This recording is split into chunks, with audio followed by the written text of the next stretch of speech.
She handed me the papers on a Tuesday. I remember because Tuesday was the day my physical therapist came in, the one with the red sneakers who always knocked twice before entering. He hadn't knocked yet. My wife walked in first, and she was dressed like she was heading somewhere important, not the hospital cafeteria, somewhere that required her good coat. I'd been in that room for 11 days. Broken hip, cracked pelvis, 2 fractured ribs on the left side. A truck had run a red light on Meridian Avenue and introduced itself to the driver's side of my car at 40 miles an hour. The doctors called it significant trauma. I called it the worst Tuesday of my life, until the next Tuesday proved me wrong. She set the folder on my tray table, the one they used for my meals. She moved my water cup to the side to make room, carefully, like she was being considerate. "I need you to sign these," she said. I looked at the folder, then I looked at her face. She wasn't crying. She wasn't angry. She had the expression of someone completing an errand. "What is that?" I asked, though I already knew the shape of what was happening. "Divorce papers," she said. "I had my attorney draw them up last week." Last week. I'd been unconscious for 3 of those days, on a ventilator for 1. She'd found time to visit an attorney. I didn't reach for the folder. I looked at the window instead.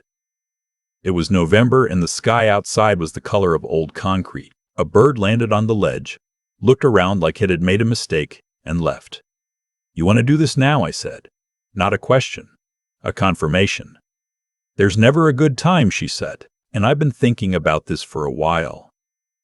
That phrase, "I've been thinking about this for a while," landed somewhere underneath my broken ribs, in the soft space that hadn't been shielded by bone. I had been thinking about getting better, about learning to walk normally again, about whether I'd be able to drive by spring. She'd been thinking about her exit. "I'm 63 years old. My name is Gerald. I spent 31 years as a civil engineer, raised 2 sons, coached Little League until my knees told me to stop, and built what I thought was a life sturdy enough to last. My wife of 28 years. Her name was Diane. I'll call her my wife for now, because that's what she still was in that moment, standing in that hospital room in her good coat, waiting for me to sign. I did not sign. Not yet. "Leave it," I said. "I'll read it." She looked surprised. I think she expected either an argument or immediate compliance. She had prepared for resistance or surrender. She hadn't prepared for "I'll read it," delivered in the same tone I used to discuss zoning permits. "Gerald," I said, "I'll read it. I'm not going anywhere." I gestured at my legs, at the traction equipment, at the IV line running into my left arm. "Leave it and I'll read it." She left. She didn't say goodbye. The door made its soft hydraulic sound closing behind her. The red sneaker physical therapist knocked twice and came in 4 minutes later, asked how I was feeling, and I told him, "Fine, we could start." I did my exercises. I focused on each movement. I did not look at the folder on the tray table until he left. Then I opened it. I am not a lawyer, but I spent 3 decades reading contracts, easements, liability agreements, property surveys, and municipal compliance documents. I know how to read a legal document. I know where the important numbers live. I know how to find the parts someone doesn't want you to find easily. The settlement terms were, to use an engineer's term, structurally unsound. For me. The document proposed that I receive 20% of our joint assets. The house, paid off worth $410,000 based on the last appraisal, would go to her. The investment accounts, which I had been contributing to since 1987, split 60-40 in her favor. My pension, which I had earned across 31 years, would be partially divided. There was a clause about our lake property in Minnesota that described it as recreational and non-primary, which was technically accurate but conveniently positioned. But that wasn't what stopped me cold. What stopped me cold was a line near the bottom of page 4, under a subsection titled Insurance and Liability Considerations. I had to read it 3 times. It referenced a change to the beneficiary designation on my whole life insurance policy. The change had been made 6 weeks ago. I had not made that change. I closed the folder. I lay there with my cracked ribs and my broken hip, and I looked at the concrete sky, and I thought about what it means when your wife changes your life insurance beneficiary 6 weeks before you end up in a hospital room. I thought about it very carefully. I am an engineer. I build things that have to hold weight. I do not panic. I measure. In the morning, I asked the nurse if I could use the room phone to make a private call. She said, of course. I called my younger son, Paul. He's 34, lives 40 minutes away, works in commercial real estate. More importantly, Paul has his mother's ability to stay calm and his grandmother's ability to remember everything. Dad, he said when he heard my voice. How are you feeling? I need you to come in today, I said. Don't tell your mother. There was a pause. What happened? I'll tell you when you get here. Bring a notepad. Paul came in at 2 in the afternoon. I showed him the folder. I showed him page 4. I watched his face change when he got to the beneficiary clause. Dad, he said quietly, I know. When did you? I didn't, I said. I did not make that change. He read it again. He was quiet for a moment. Who has access to your insurance accounts? Diane handled our household accounts. She had access to the online portal for our insurance policies. She had my login information because I had given it to her 7 years ago when I had a minor surgery and she needed to file a claim. We were married. I trusted her. That's what married people do. They trust each other with the passwords to things. Paul took out his phone. He started making notes. I haven't signed anything, I told him. She left the folder yesterday. Don't sign it, he said. Don't touch it again. I know. Do you want me to call Robert? Robert is our older son. He lives in Portland, keeps a careful distance from family conflict, but he's steady when it counts. Not yet, I said. Let me understand what I'm dealing with first. Paul spent 2 hours with me that afternoon. When he left, he took photographs of every page of the settlement document with his phone. He said he was going to have his company's attorney look at it, just informally, just a read-through. I said that would be fine. The next morning I called my own attorney. My name for him is Tom. We went to the same church for 15 years, before I stopped going and he moved to a bigger practice downtown. He does estate planning mostly, not family law, but he knows people. When I told him what was in the document and about the insurance beneficiary change, he went quiet in a way that lawyers don't usually go quiet. Gerald, he said after a moment, do not sign anything, and I want you to request your full insurance policy records. Every change, every date, every access log. You can do that from your hospital room. Call the provider directly. Tell them there may be fraudulent changes to your policy. Is that what this is? I asked. Fraud? I don't know yet, Tom said. But it's something that needs to be looked at before anything else. I made the call to the insurance company that afternoon. I requested a full account history.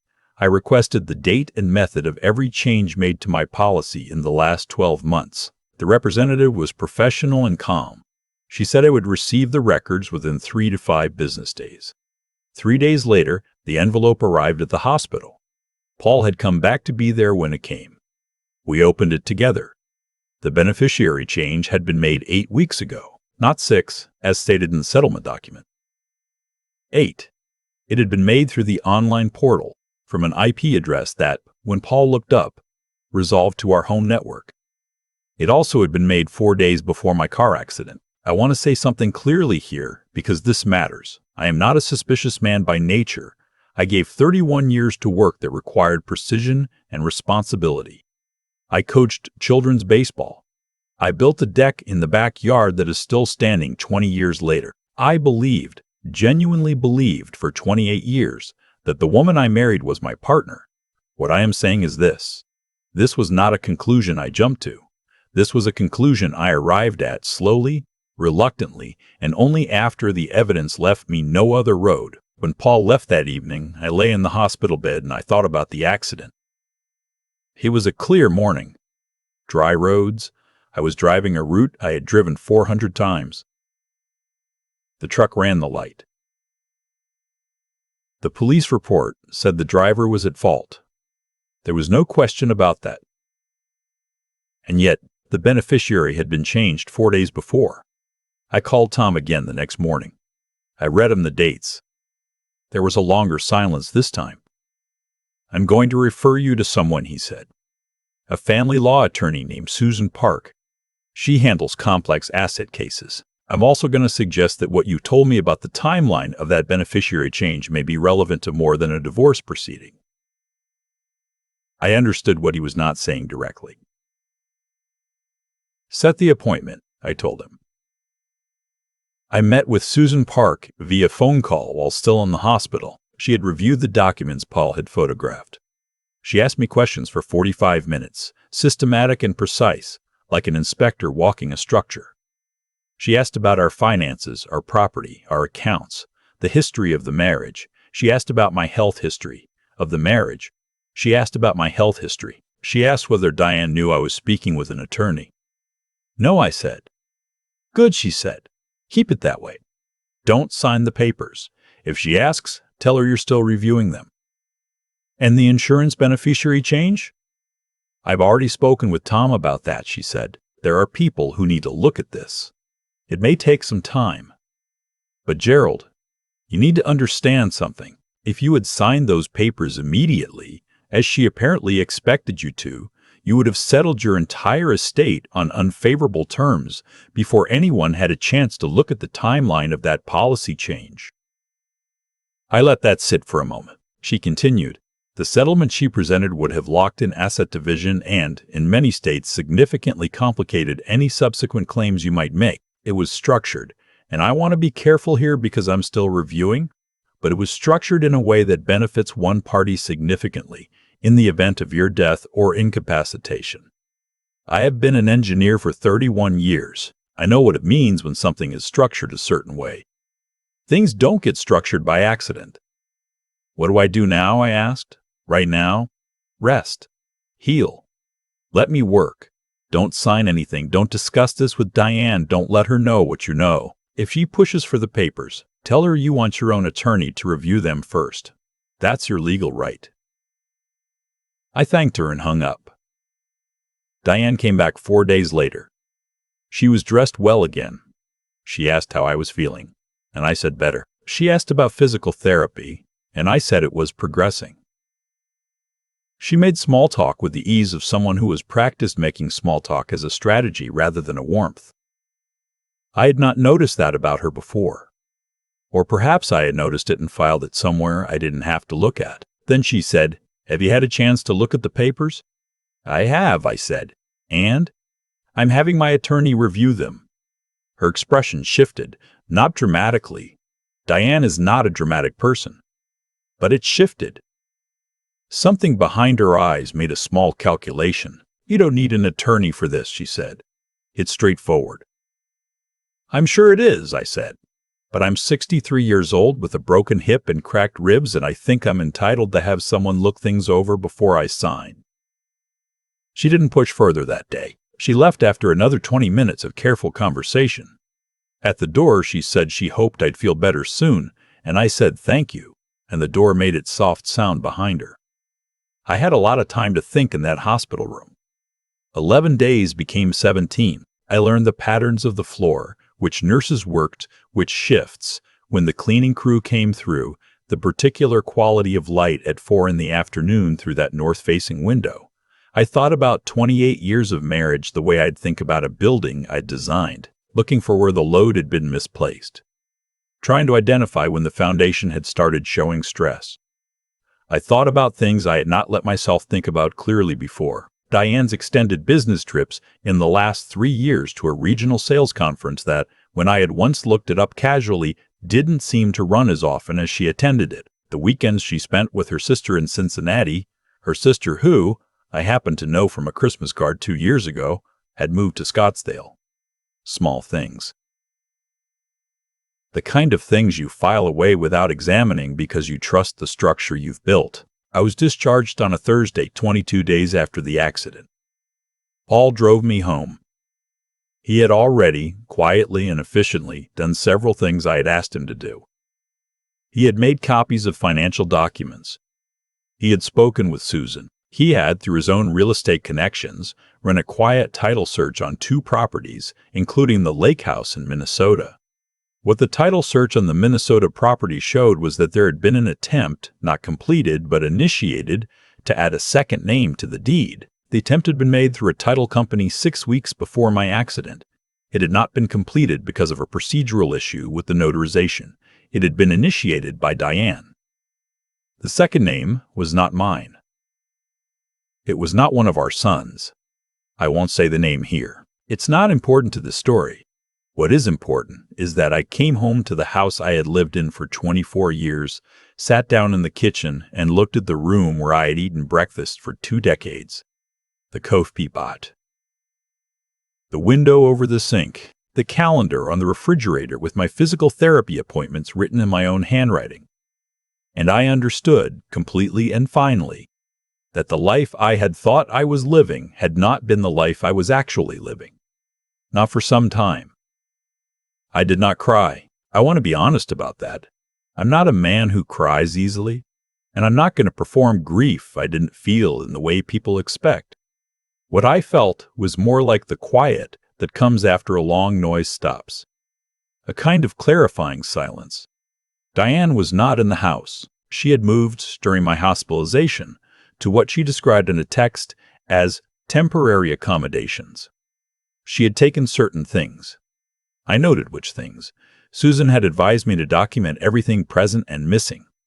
So I walked through every room with Paul and we made a list. She had not taken anything she shouldn't have taken. Not yet, but she had taken her jewelry, her personal documents, her laptop, and the external hard drive that had lived on her desk in the home office. I documented it all over the following 6 weeks, while I relearned how to walk without favoring my left side and rebuilt strength in my hip through twice-weekly sessions with the therapist in red sneakers. Susan worked. The insurance company's fraud division had opened a review. The title company had provided records. A forensic accountant Susan brought in was going through our financial history.